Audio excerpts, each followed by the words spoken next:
Cumprimento a todos com a graça de nosso Senhor Jesus.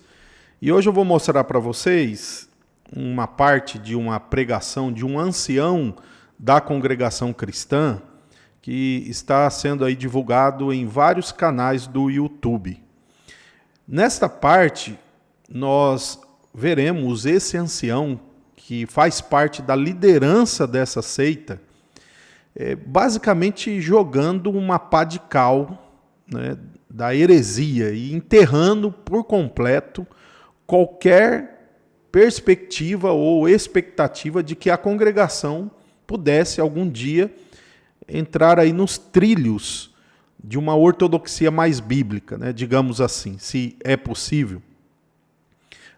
Fica muito bem claro com a fala aqui desse ancião que a liderança máxima não conhece ortodoxia, não conhece Bíblia, não conhece teologia, embora alguns me disseram que esse daqui é o teólogo da congregação cristã. Dizem, se ele o é com essa heresia, e se documentos oficiais dizem outra coisa, e o líder máximo, né, ali na sede mundial, vamos dizer assim, pregou a pior heresia que temos, que é a distorção do ser de Deus, do Filho, enfim, da natureza, da divindade de Cristo. Então fica muito claro para todos que uma coisa é o que está no papel na congregação cristã, outra coisa é o que está na mentalidade dos seus líderes e pregadores, e outra também é o que está na mentalidade das massas. Embora o povo dá glória a Deus ali, mas via de regra, às vezes as pessoas não se preocupam muito em conhecer doutrina. Então não dá para você fazer uma avaliação a partir de toda a membresia. No entanto, é seríssimo que esse ancião, na qualidade que ele tem, na importância e no peso que ele tem, tenha dito isso daqui. Ele, de fato, entortou aí, bateu o prego e entortou a cabeça, né? As heresias aqui, você notará que, embora nessa parte aqui não tem, e eu vi uma outra parte em que ele disse que o Espírito do Cristo, Filho de Deus, entrou no Jesus de Nazaré. Então, algo muito semelhante aí ao que Apolinário ensinou, né? E foi rejeitado. Ele também vai dizer que no Velho Testamento era Jesus que falava e não era Deus. Então, algo muito confuso aqui. Depois ele lança algumas dúvidas sobre a divindade de Cristo, se ele era Deus ou não, né? E para piorar e fechar aí por completo, ele nega a ressurreição corporal de Cristo e que Cristo tenha subido ao céu com o seu corpo glorificado, né? Dizendo a mesma coisa que a religião Testemunho de Jeová diz da ressurreição de Jesus, que diz que só ele fez um corpo ali, ele formou um corpo para que os discípulos crescem na sua ressurreição, mas não ressuscitou com o mesmo corpo. Então, vamos ouvir aqui essas heresias e, de fato, agora esperar, né? Ver o que os apologistas da CCB irão dizer.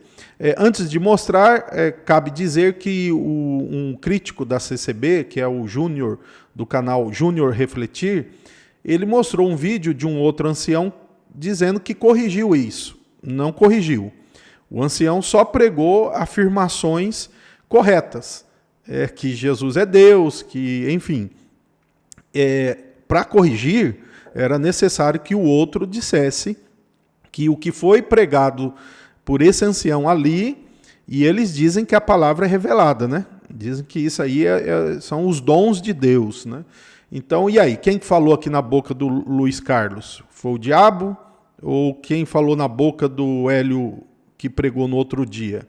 Foi o diabo? Quem que foi usado por Deus? Então, é um problema deles, né? Então, vamos lá. Escute e lamente, né? Deus nunca se manifestou ele mesmo ao ser humano. Nunca. Mas no Antigo Testamento fala, mas não é propriamente Deus, não. No princípio era o verbo, Cristo que se manifestou. O homem não tem condição de ter manifestação plena de Deus nele, não tem. Teremos só quando tivermos a glória. Foi Cristo, o verbo é a palavra, e a palavra é Cristo. Então lá no céu, Cristo tem assento permanente e constante, antigo. Por isso que fala que no princípio era o verbo. E o verbo estava com Deus. E o verbo era Deus. Aqui vem uma dificuldade nossa, entender isso. Cristo é Deus. Ou Deus é Deus e Cristo não é Deus. Vai entender essas coisas com profundidade. Deus é Deus. Cristo é o Filho de Deus. Mas ele é parte integrante de Deus. Com tal comunhão que ele se faz como Deus também. É com tal plenitude de comunhão que olhar para Cristo é olhar para Deus. Ele fala assim, quem me vê a mim, vê meu Pai. Não é a feição daquele judeu que ele falava, porque aquele homem judeu já morreu. Ressuscitou, mas aquele corpo não subiu aos céus. Carne e sangue não pode entrar na glória, irmãos. Aquele corpo foi desfeito, só foi mostrado aos discípulos por um testemunho de fé. Lá no céu não sobe carne nem sangue. E nem Cristo estaria restrito num patamar tão baixo assim. Deus nunca se manifestou. Ok. Vocês notarem quanta heresia em poucos segundos. Ele negou completamente o que está nos pontos de doutrina da igreja dele. Lá é dito que Jesus é verdadeiro Deus e verdadeiro homem, a não ser que essas afirmações que foram escritas há muitos anos, lá tinham pensamentos, os seus autores eram ortodoxos, e hoje o que tem é esse tipo de mentalidade aqui, dando interpretações fora das escrituras, fora da ortodoxia bíblica, né? Então você notou ali claramente que ele nega que Jesus tenha subido ao céu com o seu corpo, ele nega, e ele chega a dizer que se Jesus fizesse isso, estaria numa baixa condição. Olha a compreensão do chamado teólogo da congregação. Então, aqui finaliza, né, se esse senhor não for repreendido e corrigido publicamente, né, fica, como eu já disse, claro que uma coisa é o que está no papel e aí a gente não tem que acreditar absolutamente nada naquelas cartas que eles mandam para as igrejas ou que está lá no site, porque vem prega algo assim e não estamos falando de detalhes, de erros de interpretação, nós estamos vendo uma abordagem clara que ele apresenta de forma muito natural, detalhe, ele fala sim com convicção. Não é que ele tem dúvida, ele tem convicção de que aquela maneira de pensar que ele está expondo é a verdadeira. Então está aí, e aqueles que defendem a congregação agora vão ter que ter um esforço. Ou vão defender a congregação a partir dos seus documentos doutrinários, e aí começar a mostrar que o negócio vai mudar a partir das escrituras. Diga-se de passagem, sem estudar as escrituras não tem como ter uma reforma a partir das escrituras. Esse tipo de revelamento que terão. Ou eles ficarão em silêncio e fingindo que nada aconteceu. Que Deus ilumine essas pessoas e que Deus continue nos fortalecendo na verdade. Deus abençoe a todos.